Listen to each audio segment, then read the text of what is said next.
Bonjour à tous, ici Stéphane de forex-trader.fr. Nous sommes le 2 juillet 2015.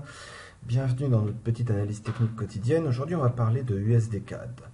Avant de démarrer, je vous rappelle que les investissements sur le forex, ce sont des investissements risqués, que vous ne devez investir que l'argent que vous pouvez vous permettre de perdre, que tout ce que je vais dire en ce moment reflète mes vues sur le marché, mais ne constitue pas un conseil pour y investir, et qu'en particulier, je décline toute responsabilité en cas de perte financière liée à l'utilisation de la présente vidéo. Alors, USD-CAD, parce que je ne veux toujours pas faire de choses avec l'euro tant que on ne sait pas s'il y a un référendum, s'il n'y a pas un référendum, s'il y a un accord, s'il n'y a pas un accord. Par rapport à GU, c'est tellement évident, vous avez un range sur H4 qui a été cassé vers un 56.3, jetez un coup d'œil et vous verrez que ça peut se trader tout seul. J'espère que vous avez bien utilisé ma vidéo, que vous avez bien regardé ma vidéo d'hier sur NZD-USD. Si vous l'avez regardé, vous avez dû être content. Et donc aujourd'hui on va parler de USD-CAD. Alors USD-CAD. Sur le mois, on voit qu'on avait, on tournait, d'abord on est clairement dans une tendance haussière, hein, même si c'est peut-être une simple consolidation de ce mouvement-là, mais pour l'instant on monte.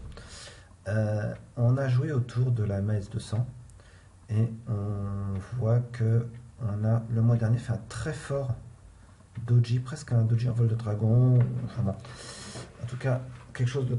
On a essayé de descendre, on a rejeté complètement, on remonte et on démarre le mois en montant assez fort. C'est encore plus net.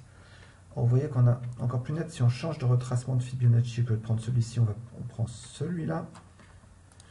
Vous voyez que là, à la fois notre MAS et notre épingle se situe au niveau du retracement 786 du film. Retracement 786 qui est à 1,22.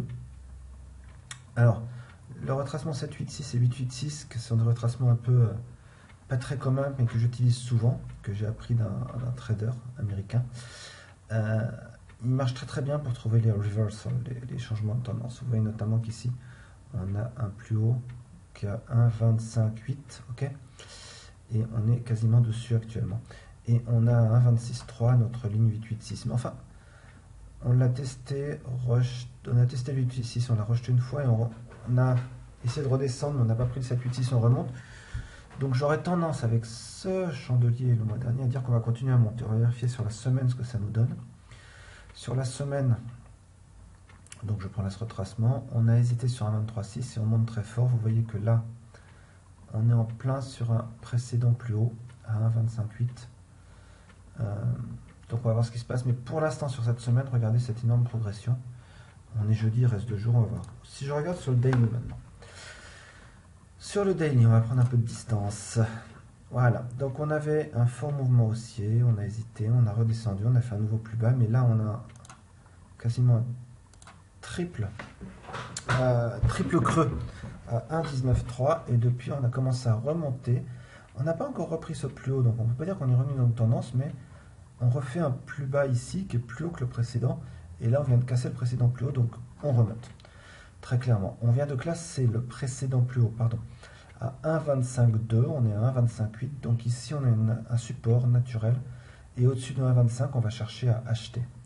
On peut même préciser un peu les choses sur H4, puisqu'on voit sur H4, je passe ici en D, qu'on peut faire un peu plus précis, puisqu'on a même ici, sur H4, un support là qui a 1,25,5 et on est toujours à 1,25,8. Donc pour aujourd'hui mon plan de trading, je n'ai pas regardé les news, j'aurais peut-être dû, on va voir s'il s'en passe, ça peut jouer.